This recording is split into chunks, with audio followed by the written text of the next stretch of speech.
Hi, everyone. Tuesday, January 3rd, a Tarmac Tuesday. Welcome to NYJ Ground Crew. As always, reporting from Jets Universe, Johnny Jets. Hello, Jets Universe.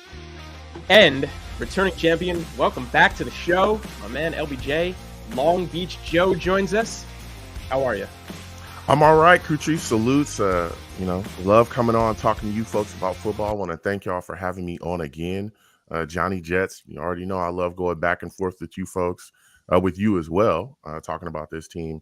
And, can't wait to get into all the discussion that we have. Again, for everyone, my name is Long Beach Joe Jets. I do a show, a live radio show on YouTube every week. The number to call in is 515-602-9639. You can also follow me across all of my social media as well. Facebook, it's at The Long Beach Joe Show. Twitter, it's at The Long Beach Joe. Come on, follow me. Let's go back and forth and have a good time. You can also check my podcast as well on iTunes, The Long Beach Joe Show. The Long Beach Joe Show on iTunes. Go ahead and follow. Let's go back and forth and have a good one. Follow this man, and I appreciate you bringing all of that up and plugging yourself, because obviously that's what we're here for, and we're happy to have you do it. And in fact, if you don't mind, a little bit slower, give that number one more time. I mean, you do take callers and you talk to people, and you're going to do a show later today. Let's hear it. What's that number one more time? Yes, I am. It's live on YouTube as well. We stream it. So again, Long Beach Joe Jets on YouTube. The number to call into the show is 515-602-9639. Again, 515-602-9639 is the number. Call in. We go back and forth. We'll be having a show today at 7 p.m. Eastern. 7 p.m. Eastern. Call in and talk Jets with me. And talk Jets with this man. Harold Gaitan Jr., Happy New Year to you, and thanks for a little love. All right, top of the show. We're going to say this, certainly. A massive event happened in the National Football League last night, and we would be remiss if we certainly didn't mention it. But of course, we're going to talk Jets football today. But there's a lot to unpack. But more than anything, and we were talking about it backstage just a moment ago, of course, all of our thoughts and well wishes are with Damar Hamlin, with Damar Hamlin's family, and everyone involved with just an absolute visceral crushing incident. And we'll see what it unfolds. I mean, not far be it from us to talk too deeply into it. We're here again to talk Jets football, and we're going to do just that. A lot of other people are better suited, certainly, to have the conversation about Damar and ultimately what happened. So let's talk Jets, my man. Right, everybody. We are here, after our own big weekend of finally, being out of the playoffs. It happened. I think a lot of us didn't necessarily expect it. We thought we'd be here today, thinking that we'd be going into Week 18 against that Miami team, which is now, reeling themselves with an opportunity to be in the play for the playoffs. Didn't happen. Long Beach. Yeah, this was a really tough one. Man, I really thought that we would be able to come out against the Seahawks and take care of business. I was just astounded at how flat we were. I think that was the thing that really blew me away, how we came out and we just looked lifeless. We looked like we didn't practice. We looked like we just kind of showed up there. Wait, what do you mean? First play from scrimmage, a 60-yard run right inside the 10-yard line? It was just mind-blowing. Everything just seemed so out of sync. That's what kind of blew me away, was how out of sync we seemed. And Johnny, you called it, by the way, the day. You were like, if this team comes out flat, I swear. It was such an indictment on the coaches. But you said it, Johnny, in such a way that you almost expected it was going to happen. Did you think we were going to come out that flat, or did you think after 10 days, Saleh and crew would have this team ready to play? Well, as a long-suffering Jets fan, I expected it. I mean, we've talked multiple times how there are basically two types of Jets fans. There's the rose-colored lenses Jets fans, and then there's the long-suffering Jets fans. If you are a long-suffering Jets fan, you completely expected the Jets to not only come out flat against Seattle in the same way that they did against the Jaguars the previous game, but in an even more infuriating and frustrating manner, because the playoffs were not only on the line, but as C.J. Mosley had said, the football gods had delivered to the point where the Jets win their last two games and the Patriots don't win both of their last two games. The Jets are in the playoffs. The Jets came out completely flat. I mean, there were so many levels of just frustration, disappointment. You mentioned Kenneth Walker. Kenneth Walker is a great running back.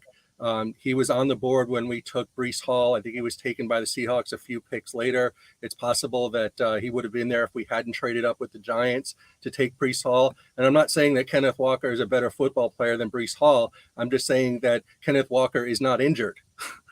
So the fact that he's there to make that 60-yard run from scrimmage to set up the first Seahawks touchdown on the first play of the football game, that was just an added element. But I expected the team to come out flat. I hoped I was wrong. I said that in the last podcast. I hope I'm wrong. I expect to be right. But that really comes back to the coach. It's all about Robert Saleh. He didn't have the team prepared. You can say, Mike White did not play well enough, and you can say that was because he was injured or he's wearing a flak jacket, or it was neither of those. He just didn't play well, fine.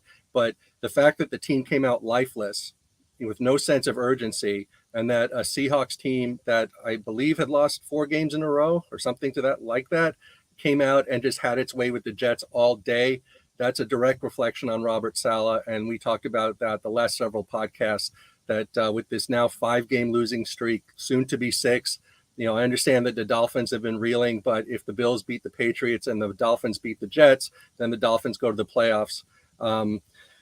It sets up a real awful way of ending the season, where kind of like the Florida Marlins used to laugh at eliminating the Mets on the last day of the season at Shea Stadium in 2007, 2006 and 2007, 2008. That not 2006, Mets made the playoffs that year. 2007, 2008. The Dolphins at Landshark Stadium are going to laugh at the Jets this coming Sunday. It's going to be horrible. A laughs fest all around the league. Long Beach. I want to say this. First of all, before we get into anything, because I don't want to do too much on the micro view of the game. There's a lot of people out there who, of course, dissected the game after it was done and all of that. We're taking the macro approach, right? The season's over. The playoffs are out of reach. We're going to talk about some big picture stuff today, some big ticket items, certainly. But before that, you're a Southern Cal guy, and I'm pretty sure you went to USC as well, right? I didn't go to USC, but I'm a huge USC fan. You're a USC, right? We talked about that last time. Tough go for you, man, over this weekend.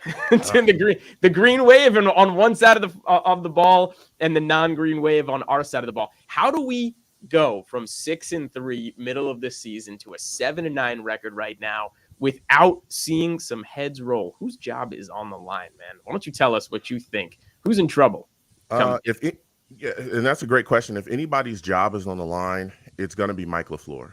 If you look at this football team and you look at the games that we've lost, I think we lost 10-3 to New England. I think it was like 27-22, maybe to Minnesota. All these losses that we had were in reach because our defense played well enough. Even when they, were giving up yards, we would either give up a field goal or we would get you off the field late. The biggest issue here with the New York Jets has clearly been the offense, and it's been that way all season. Our struggles to score early have been, well documented. Our struggles in the red zone have been documented. You watch that, and a lot of that goes directly back to Mike LaFleur, and that's what it is. But when we talk about firing coaches and we talk about firing guys and getting rid of them, I just, for some reason, do not believe that Saleh is going to do that. I don't. And it was something that he came out yesterday and talked about when he was asked. They asked him directly, do you still have confidence in Mike LaFleur? And he said yes. And he talked about how in the past there was a coach that could have fired him when they had a bad season. He could have been the scapegoat in the season. He could have been a guy that was tossed, under the bus, and he didn't do it. And like you said, the history shows, he continued on, and now he's the head coach of the New York Jets. So I for some reason do not believe that he'll move on from Mike LaFleur at this point. I don't think that he will, and I think they'll try to gear up and come next season. Now, there is a caveat to that as well, is because you can look at the issues with us offensively and talk about the injuries that we suffered. We had major injuries to our offensive line. And I know that people don't want to talk about those things, but that was huge. You look at the way our offensive line performed just last week, it was atrocious against the Seahawks. We can't open up running lanes. We can't block so that they can pass.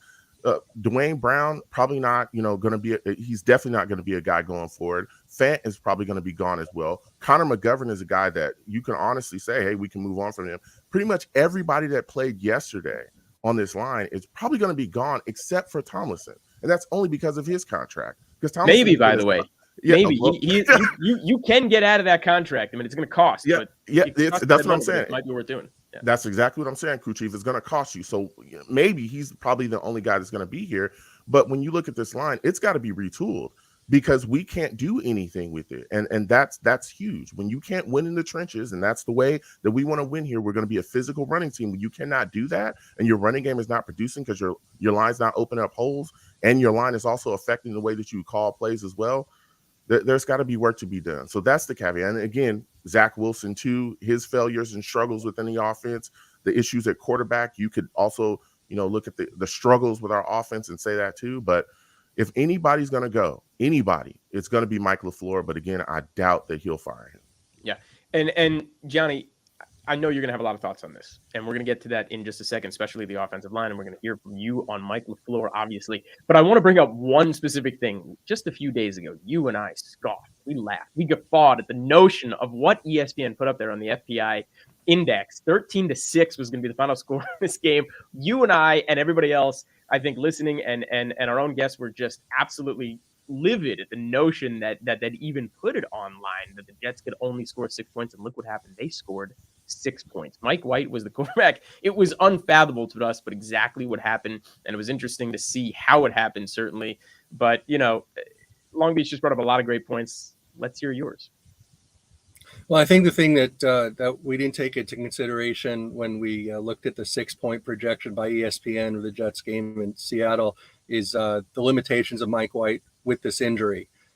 Clearly it seemed to me that Mike White is still hurt, and that did affect his ability as a quarterback enough where his passes were inaccurate enough that the Jets were not able to move the football down the field the way that they do when he is healthy.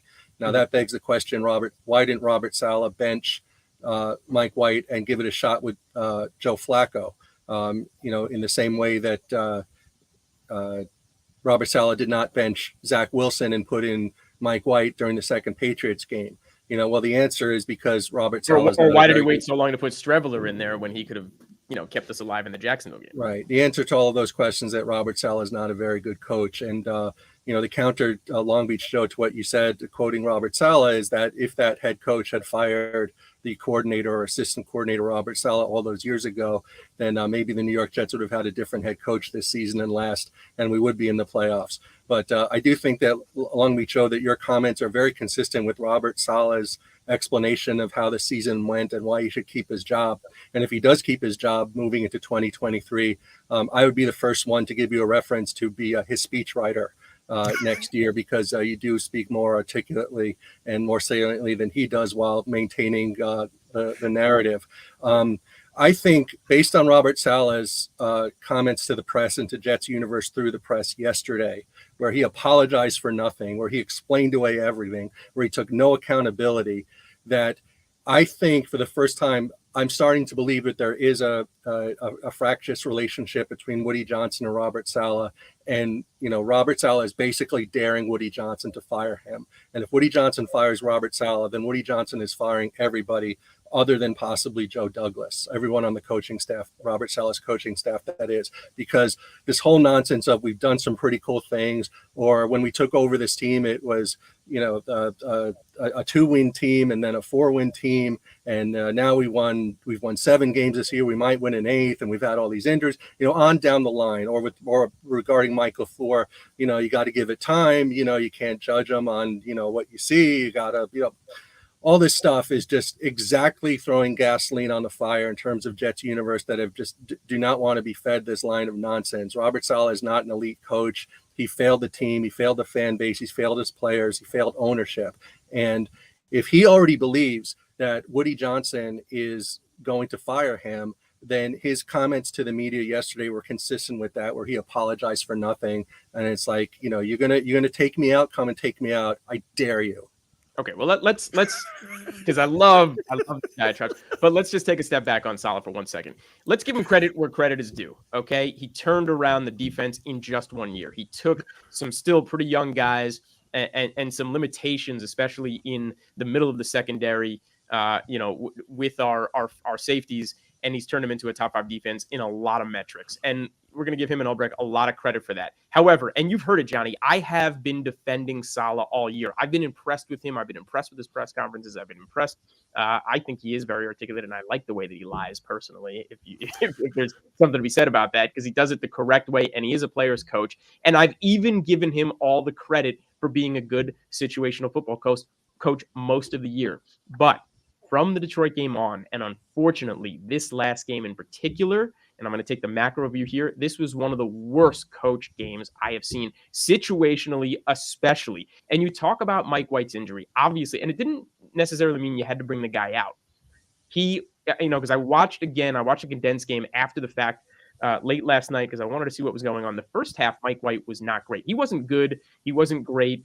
But I'm not going to actually put him in the totally bad category in the first half. However, what the decision was with less than a minute to go and take the ball down at the 1 yard line and try and make something of it and put Mike White in a bad situation, that's bad coaching. That's bad situational football. And guess what happened? The last play of the half, strip sack, and White took a pretty hard hit. He came out in the second half, was not the same guy. He looked awful, and he was clearly hurt, and he was clearly in pain. And then it was one bad decision after the next, not to go for it when we should have been going for it, punting. The 76-yard field goal attempt wasn't that brilliant? Kicking the field goal. I mean, every decision after the fact was bad. This is bad situational football. Saleh is not making the right decisions. He hasn't, the timeout starting at the Detroit game. You're talking a few games in a row. Didn't have him ready on the quick turnaround week against Jacksonville, then had 10 days of rest, came out flat.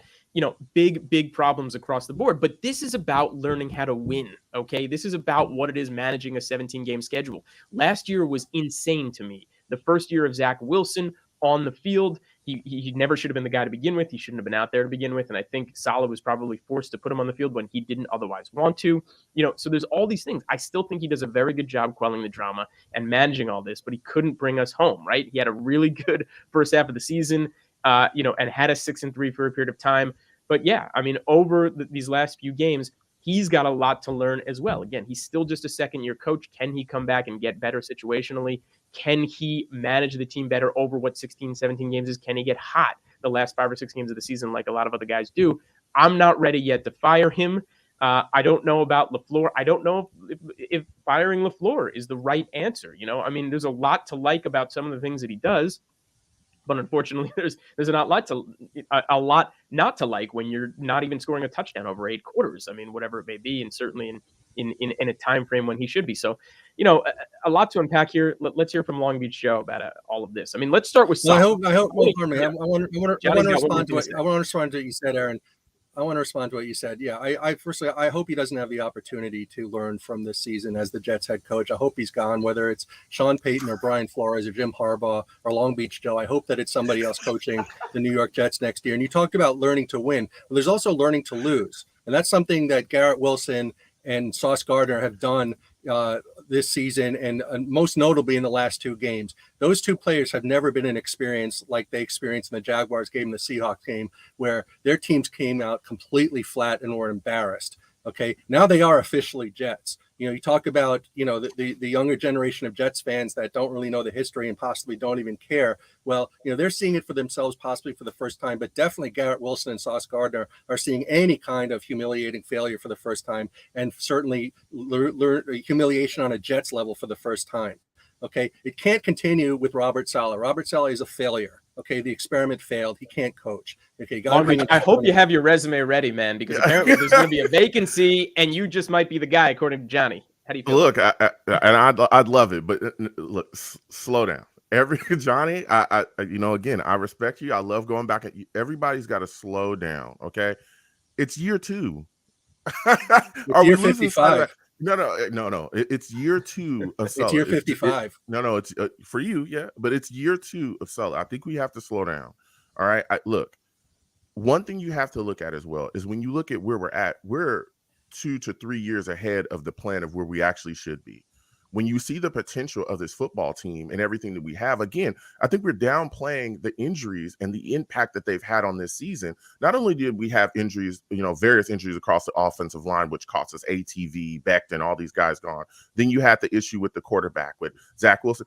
Did anybody forget we lost Breece Hall as well? That was our home run hitter. Gone. Right? So we're trying to adjust None to of all those these things have now. anything to do with being Those things unprepared have for the most those recent things, two football games. Injuries happen to everybody. Johnny, The team those not being things have prepared is on the direct. coach. How many years ahead are the Doug Peterson Jaguars?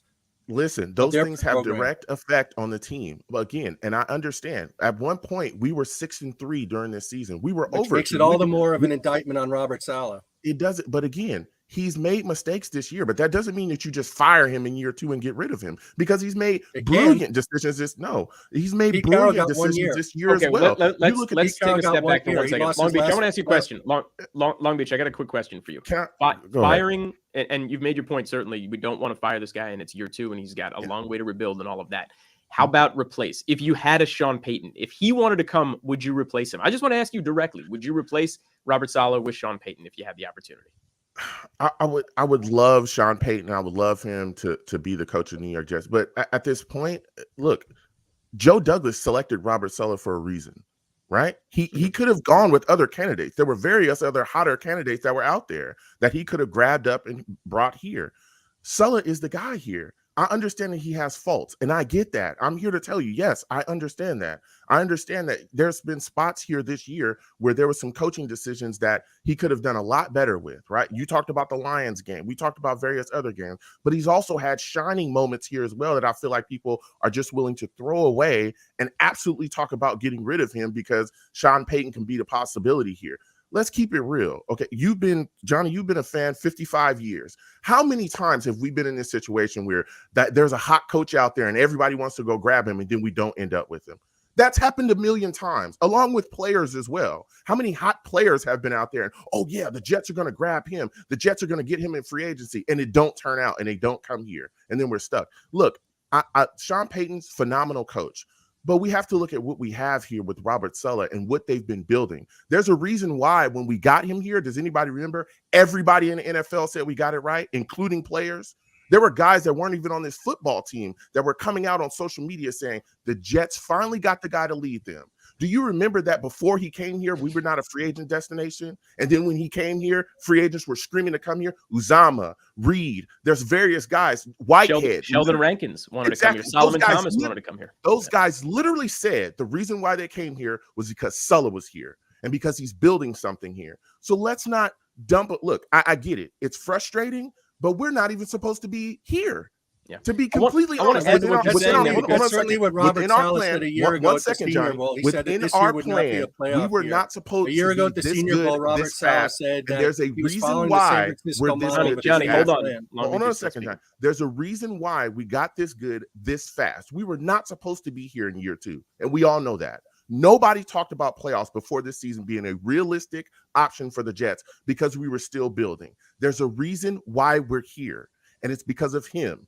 And it's because of the positivity. It's because of the team building. It's because his staff. Now, there's some things that need to be corrected. But when you start talking about firing him in year 2, honestly, when you look at that, what coach would really want to come here if they know you're canning guys without even finishing out their plan? No coach is going to want to. That was the issue we had before here. A lot of coaches looked at this place and was like, man, this place is in disarray. You do that, you'll continue to be disarray. The least thing you could do is give him another year, have them fill things out as well along the offensive line, shore up other issues because we have a lot of issues in some spots still, and then allow that and then see what he's able to do with that. If he just completely falls off the map, then I'll be saying, hey, okay, let's then we can look at that option, get rid of Saleh.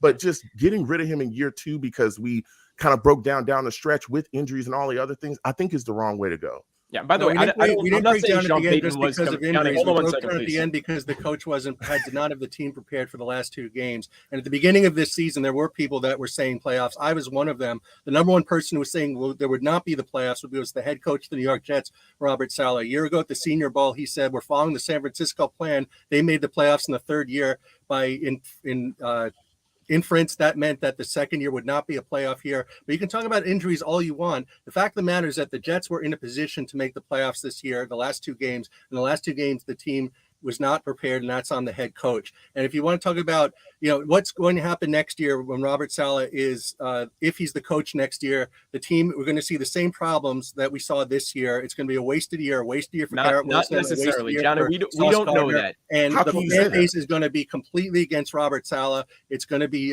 dead Saleh walking. It's going to be horrible. Why would Sean Payton come here? Because of money. You give him a blank check. There's no cap limit when it comes to coaches. And I will say one thing, and then I'll let you get back to what you have to say. The day that Brian Flores was fired by the Miami Dolphins, what I tweeted out to the beat writers of the Jets was, explain to me why Robert Saleh will ever be as good a coach as Brian Flores is right now. So if Brian Flores is available and he can be the head coach of the Jets next year, he's already proven that he's a better head coach in the National Football League than Robert Saleh. Robert Saleh got worse this year. He did not get better. Whoa, I want to rebut. I want to give a rebuttal to that. I'm sorry, Kuchi. Nothing, Johnny. There's no way that you can look at this situation and say that we'll be the same that we are this year, next year, because we're probably going to have a different quarterback if it's not Mike White. You can look at a lot of these losses and point them directly at Zach Wilson. You were the guy that jacked up those 2 games against the Patriots. You talk about the Lions game. We lost to the Lions 20-17. That game was well within reach. Oh, Zach Wilson was the reason why the offense was terrible. You look at the Jacksonville game. We lost to them 19-3, not 49-3, 19-3. Okay, there was issues. Even if you go back to the beginning of the year, Baltimore, that game was still within reach. The reason why we lost that game. So a lot of these issues that we have were based around injuries. A lot of these games that we lost are still within reach. If we would have had solid quarterback play, and I know we're going to talk about the quarterback, right? The situation. If we just have an average guy, let's say a Derek Carr, and I'm not saying that's who we should have. I'm just saying a Carr or a Jimmy Garoppolo, a guy that can hold the fort, a guy that's not going to kill you. We are probably way better. Again, we are going to be way better off in the win column than we were this season. So you cannot say those things like, oh, it's going to be the same thing next year when we're going to have different things in places, different pieces in places. That doesn't make any sense. You cannot have that. You cannot say that. Saleh was not good in year 1 situationally. And I want to bring this point up, and I really want to hammer it home. That is such a big part of head coaching. And as good as he was those first 10, 11, even 12 games, these last 4 or 5 really have been poor, unfortunately. And that is a big difference. Now, Johnny, I don't know if you're going to see that same thing next year at Long Beach. I don't know if you're going to see that. He has to get better at it, though. That's the reality. The clock management was good. The decision-making was good. And then, unfortunately, it all didn't just get, somewhat bad. It fell off the map. He didn't have the team prepared. He didn't have the right play calling. He hasn't made the right decisions, unfortunately, over these games. And this, even by Jet standards, is a cataclysmic fall off from a 6-3 team that could have otherwise made the playoffs and otherwise talked themselves out of it. They talked themselves out of it by too much round robining, too many people in their ear, and too many things. You could otherwise say it's bad luck or not falling in the way, but you could have managed it. He could have managed it a lot better, and you could have won these games, LaFleur notwithstanding, whoever it may be. And that is a shame. And it's really a shame that we all have to sit here talking about the Jets out of the playoffs yet again, as expected. Unfortunately, a lot of this does look like same old Jets. But we've hit on a lot of points. We've all made them. I kind of want to move on. I want to ask a big question about Mike White because there's a lot going on with him moving forward because of Long Beach. You just made a great point about this. I want to ask this question, and I want to hear you guys say this. Did you feel when you were watching that game, and I know, yes, he was injured, and yes, he's wearing a large black jacket. Did you feel like you were watching a backup QB who does what backup QB things does, and the wheels finally came off? Or could it have been any starter in this league who had a bad day, who was injured and had a bad day? Who'd you feel like you were watching up there? Let's start with you, Long Beach.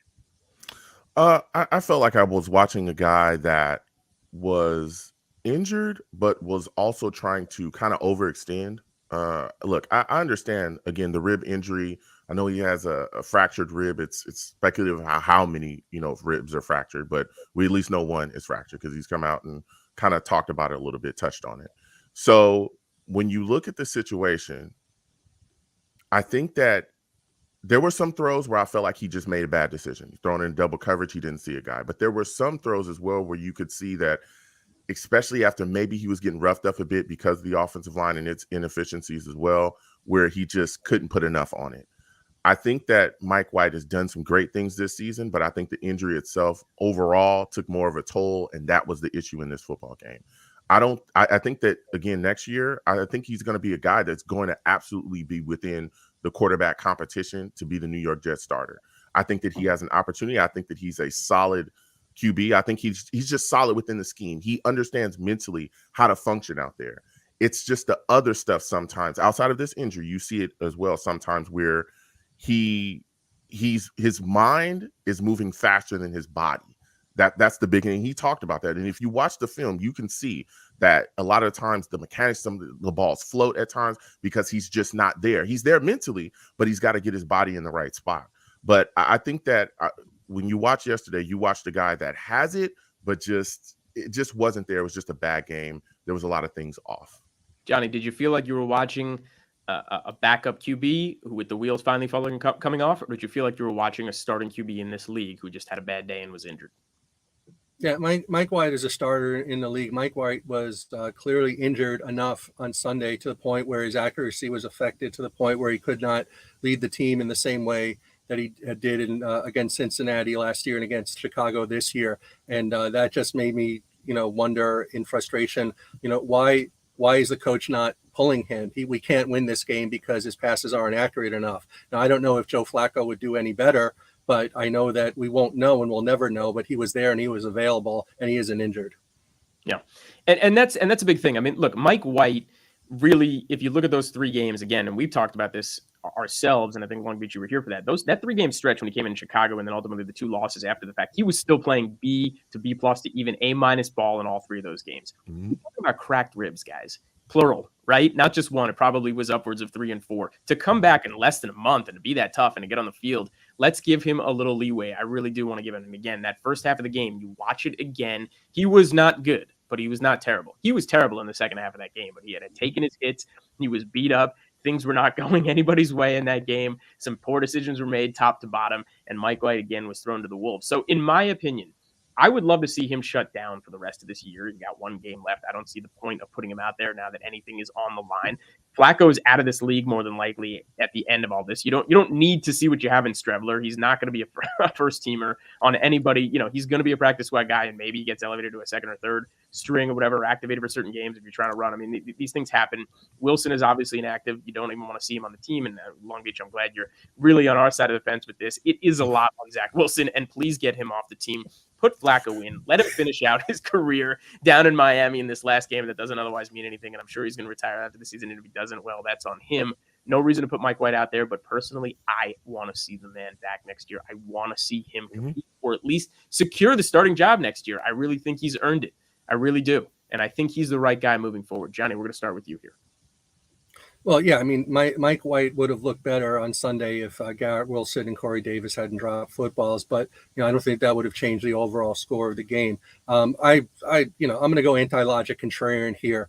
Why not have the emergency quarterback Braxton Berrios start at quarterback against the Dolphins if we're just basically going to throw the game? I mean, he's a Miami guy. He's been terrible in all other respects as a Jet this year, so maybe he can really redeem himself as a quarterback, and maybe we'll have our 3rd string for next year. LBJ. Yeah, look, I think that Mike White is a guy that absolutely, again, should be in the talk about being the Jets starting quarterback going forward.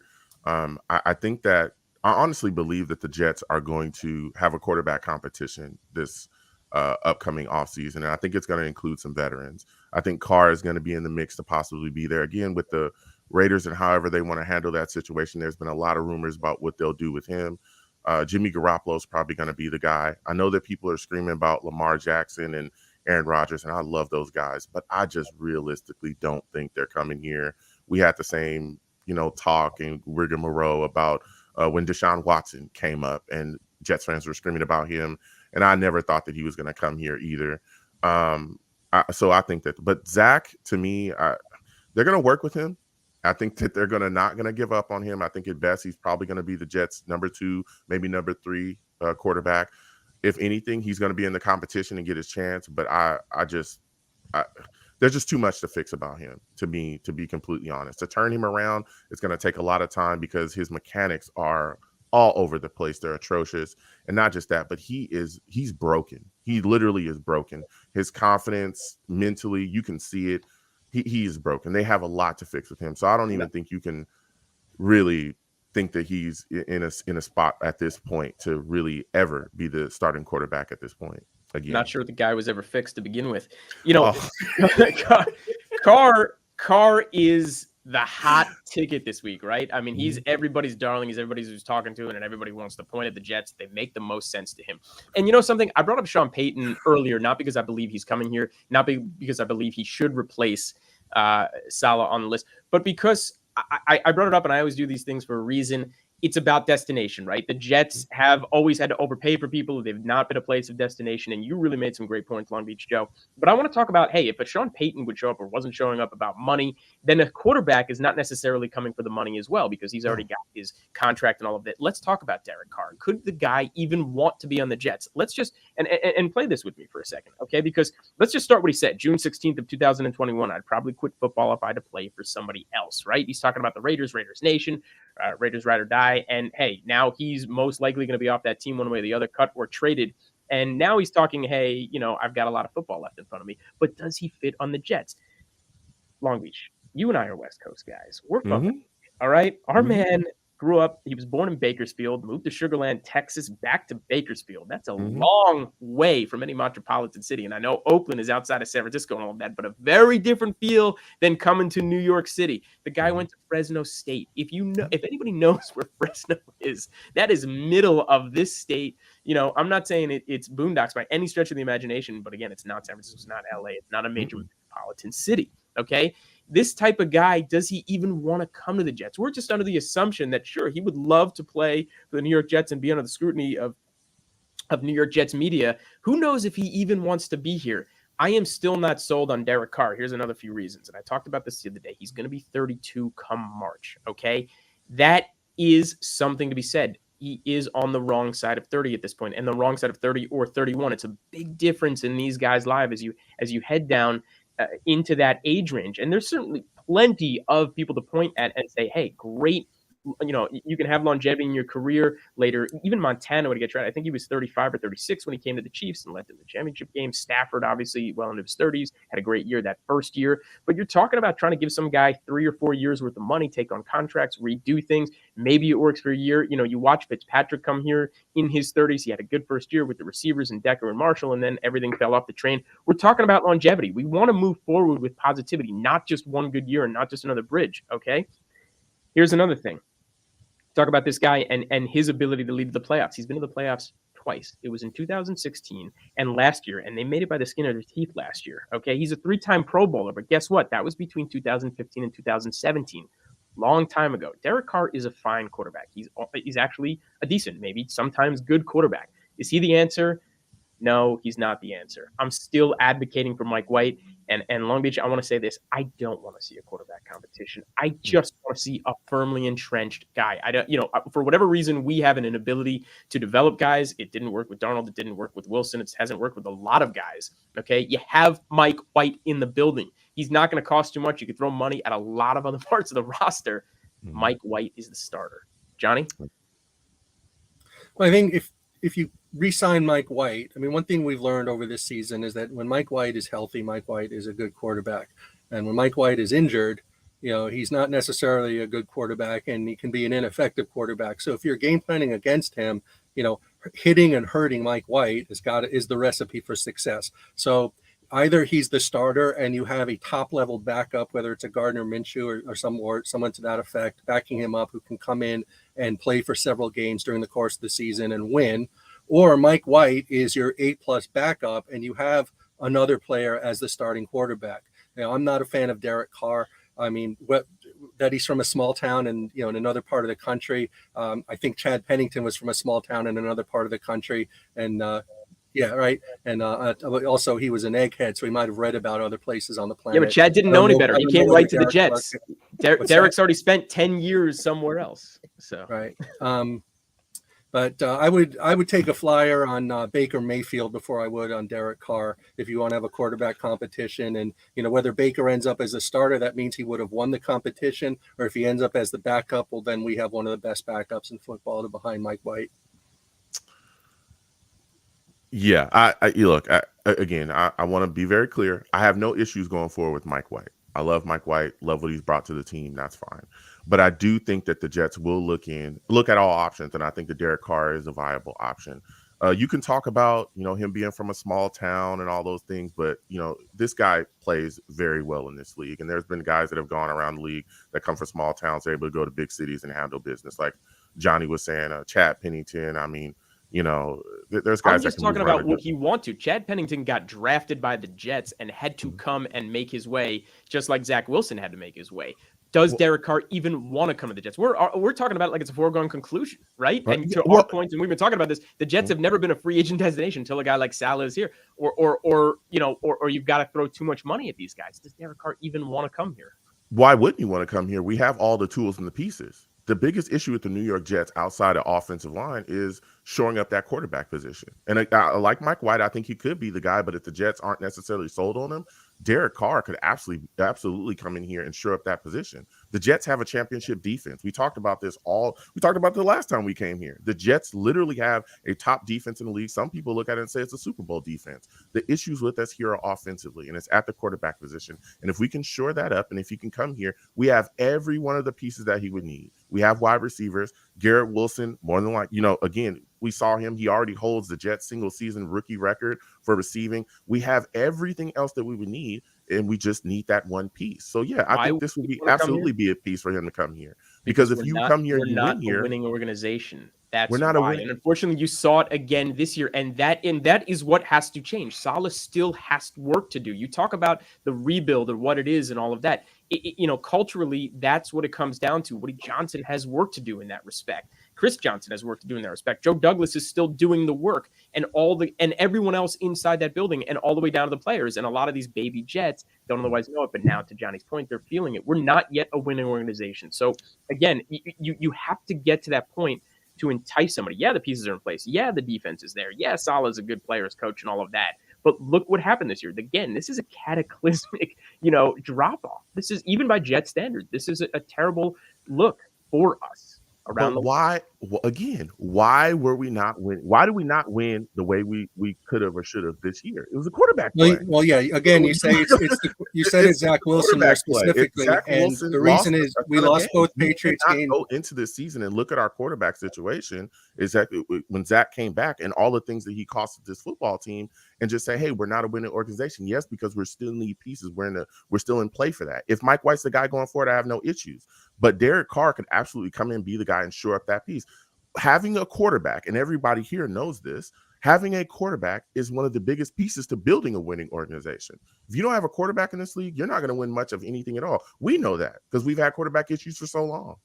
Right, and you're absolutely right, Long Beach Joe, that Zach Wilson, did incredible damage to the Jets season by his play, most notably in Game 1 against the Patriots, Game 2 against the Patriots, certainly against the Jaguars. And it was Robert Saleh's decision to keep him in the entire game for both Patriots games and to send him out to start the third quarter against the Jaguars. So they are linked in that respect. But I want to say this in regard to where this season falls in Jets history. For any other organization, as I've said before, there are 31 teams in the National Football League, and then there's the Jets. For any other organization, this would go down as one of the 10 worst seasons in the history of the organization. It's only because this is the Jets that it probably only falls in the top 20, but it is certainly in the top 10 of most disappointing because of where we were at 6-3 and 7-4, and the bill of goods that we were sold by the dreaming of the playoffs from the beginning of the season. As I've said in the previous podcast AM, I said that when the Jets are bad, they're bad, and we're bad because we're bad. But when we're good, the season's worse because it gets strung out and it ends horribly like it did this season. Okay, 5 years from now, Joe Douglas will not be the general manager of the New York Jets. It's possible that next season, Robert Saleh will not be the head coach of the New York Jets. But 10 years from now, this season will be looked at as one of the historic Jets collapse of all time. And the words, the epitaph for Robert Saleh will be, we did a lot of cool things this year. He wrote it. He said it. He did not have Long Beach Joe there to say, no, don't say that, coach. I got something better for you.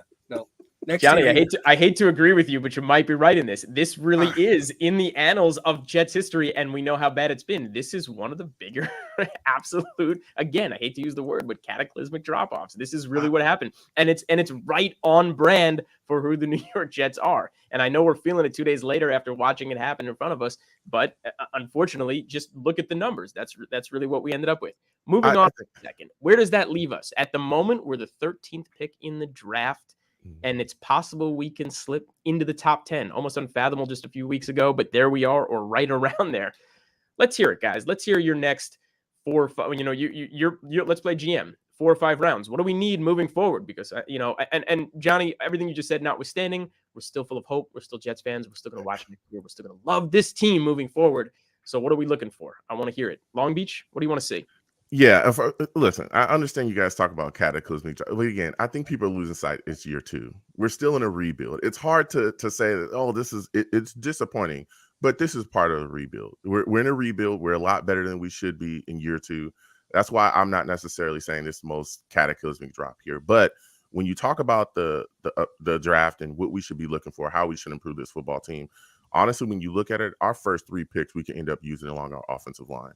Because even if Mekhi Becton comes back, there is no way, and I love Mekhi Becton, there is no way you can say that he's going to be healthy. You have to have some type of insurance for him. So you could end up left tackle, right tackle could possibly be as well, unless you feel like Max Mitchell's the guy going forward. You could end up taking a right tackle in this draft. McGovern is a question. You can end up taking a center. You might be looking at guard as well. ATV's coming back, but again, you might need some insurance if you move on from Tomlinson, like you said as well, crew chief, because you can't get out of that contract, but it's going to cost you. So if they decide to move on from him, but I think the big thing is going to be offensive line for the Jets, fortifying the trenches. You're probably going to look at the linebacker position as well, trying to get some young guys in here too, because of Mosley and these guys are getting older. Safety is going to be something that you look at as well. At some point in the draft, you might look at punter, because Braden Mann is, my goodness, Braden Mann is Braden Mann. So there's some issues there that you can address and get better. And the Jets might also look at pass rusher as well. They might add another one too, just to make this defense even more suffocating, because that's what they do in San Francisco. They throw a ton of guys at you. So those are some of the pieces and positions we'll be looking at for sure. Johnny, what do you want to see? Rounds 1 through 5. Well, that top 13 pick, which could, possibly end up a top 10 pick in the 2023 NFL draft, is looking more and more attractive to the New Orleans Saints when we use it to trade for the right to sign Sean Payton as the next head coach of the New York Jets. And I think the fact that he's still under contract and that we have to give compensation to the Saints is part of the reason, perhaps the major reason, apart from the boatload of money Brinks truck that we're going to pay Sean Payton, that the New York Jets would be the top suitor, perhaps the only suitor prior to 2024 to be able to sign Sean Payton as their next head coach. If we go to 2024 when he's a free agent in every way, then there's going to be so many teams that he can go to, including the Dallas Cowboys, that won't have to give up anything other than pay the guy. They won't have to give anything up to the Saints. If we can start by offering a top 10 draft pick to the New Orleans Saints, then they will definitely take that phone call with Joe Douglas for the right to negotiate with Sean Payton. And as I said, there's no salary cap for coaches in the NFL. We back up the Brinks truck. Sean Payton makes this team better,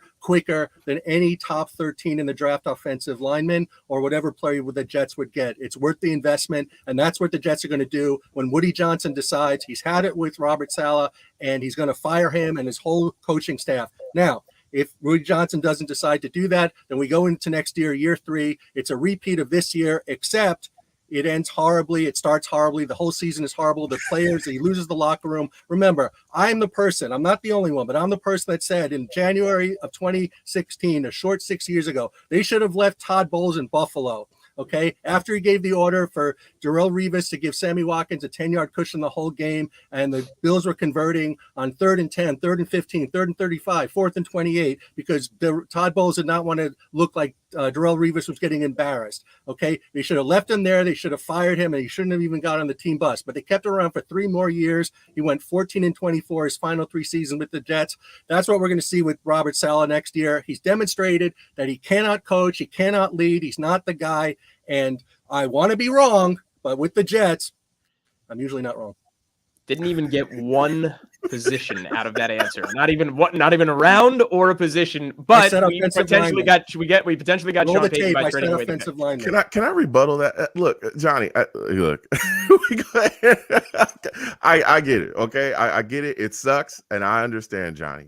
But when you look at what Joe Douglas has been able to do in the draft, if we do end up with a top 10 pick in this draft, the work that he's going to be able to put in is going to be unbelievable. I think trading down is going to become a big option as well, especially to gather more capital to get more talent in here and infuse the team even with more guys that can come in and be a playmaker. I don't think that you can say that this team is going to be the same when there's going to be so many things and so many options that we have. Again, we have cap money as well that we'll be able to spend to significantly help upgrade at certain positions as well. So I understand you love Sean Payton. I think he's phenomenal as well. But that capital can be used to really help this team take the next step so that the Jets are not in the same position next season. And get me Brian Flores and keep the pick. No. Let's talk about the cap money for a second, because, Long Beach, to your point, yes, we can cap money, but we got to make a lot of moves to do it. So I kind of want to run around this for a quick second here, and let's get to it. First of all, the cap's probably going to be 220 plus next year, coming up from 208, so another 12 million to play with. You've got to get rid of Lawson, unfortunately, who I think has done a very admirable job after coming off the Achilles heel. He's going to cost too much. You have to restructure Mosley. He should be kept at this point, even though he's also on the wrong side of 30. Pro Bowl year, looked phenomenal. Flew around out there, running around with the mid 20 years old, and dropped those 15 pounds before the season started. He deserves another couple years, but you got to restructure his deal yet again and make the money work for you. He cost us the game at Buffalo, but otherwise he was phenomenal. Yeah, you got to get rid of that play in Buffalo notwithstanding. I would say this: throw all the money in the world at Laramie Tunsil and get him at left tackle. You got to, Dwayne Brown's not the answer. On the right tackle, you got Max Mitchell, and I think as long as he comes back healthy enough, he's going to be stronger. He's going to, he's gotten some good starts under his belt. He's fine over there, okay? And he'd probably be very good ultimately throughout the year if he could be solid and you can give him the coaching and all of that. He proved to be a lot better than everybody expected in his rookie year. That's something the Jets should look forward to and take a big positive away from that. Becton's still under contract. He's your backup over there. ABT's your right guard.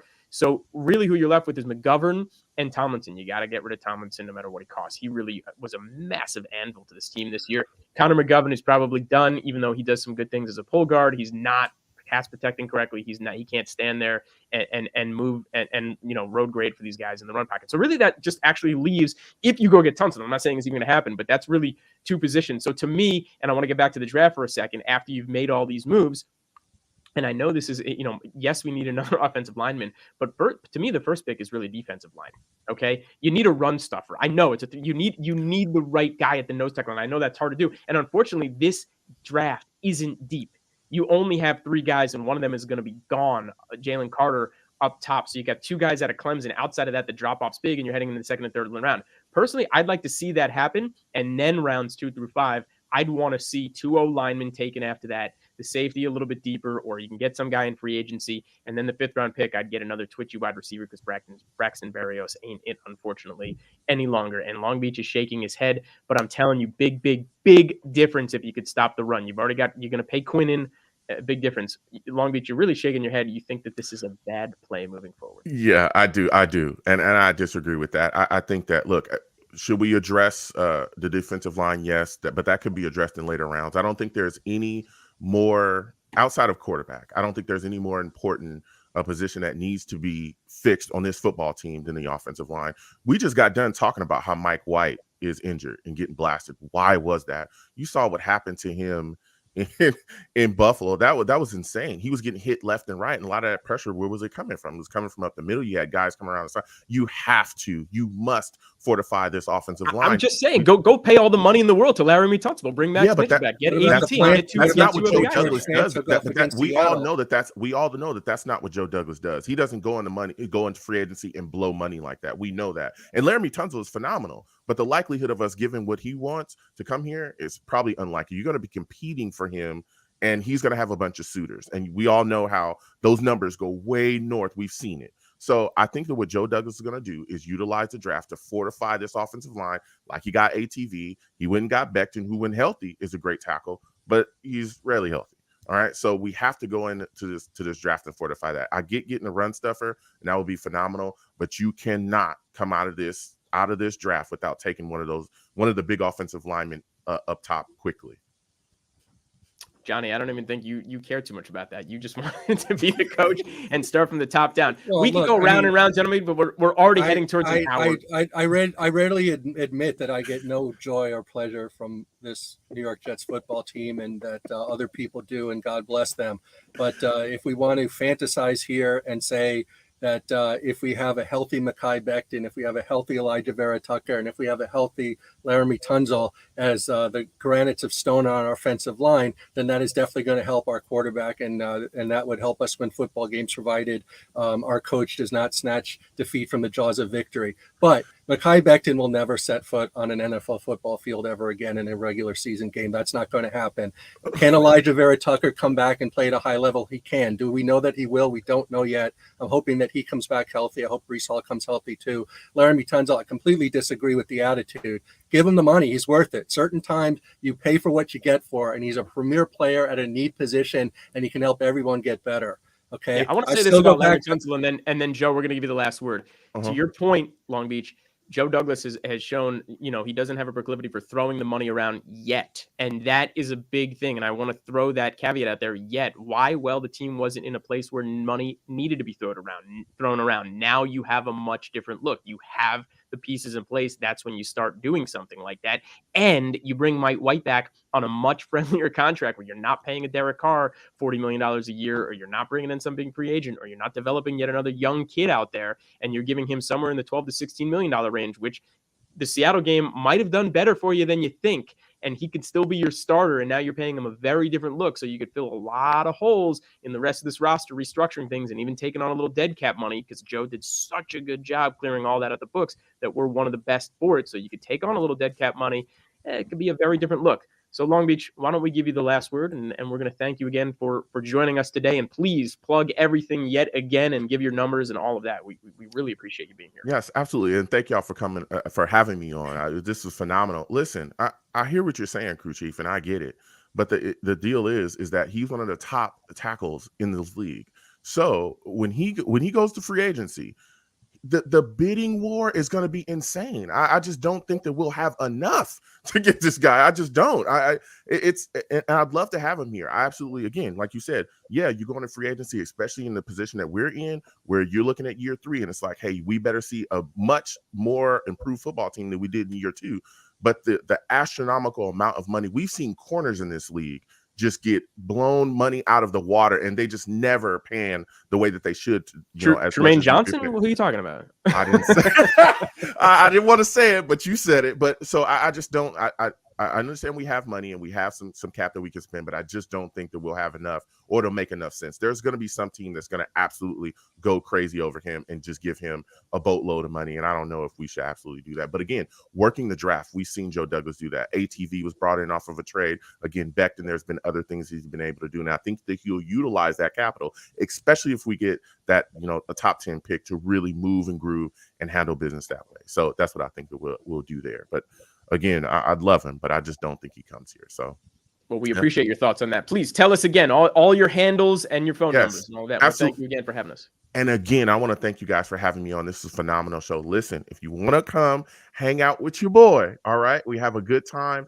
Listen, I'm on YouTube, Long Beach Joe Jets on YouTube. We do live radio shows. I also put up Jets content. We're having a show today, Tuesday at 7 p.m. Eastern. You can call in. The number is 515-602-9639. 515-602-9639 is the number. Call in. We have a lot of fun. I take live calls. It's a 2-hour show. We have a blast. You can also connect with me as well on my social media. Facebook, Long Beach Joe Show. Long Beach Joe Show on Facebook. Like that page. Check out my content. Talk with me. I'll go back and forth. Twitter as well, at The Long Beach Joe, at The Long Beach Joe on Twitter. Follow me, I'll follow you right back. Let's go back and forth and have a lot of fun. Thank you again for having me on. Long Beach Joe. And always, I'm a guest. You make great points, and we really appreciate you being here. Johnny, a special day, certainly. Yeah, I feel like this is where you shine, undoubtedly. The Jet season is over, and you really put it all in perspective, and we appreciate it. So, from Jets Universe and for Johnny Jets, for Long Beach Show, I am Crew Chief A.M. Pfeffer. Thank you for joining us. on this Tarmac Tuesday. We will be back this coming Friday for Flight Plan Friday. Certainly a tough, ruthless day for Jets football, but certainly another one for the league itself, the National Football League. A tougher one. Again, all of our best wishes to Mark Hamlin and his family out there. Thank you for joining us. We appreciate it. Everybody have a great day, a great week, and we'll be back again on Friday. Bye, everybody.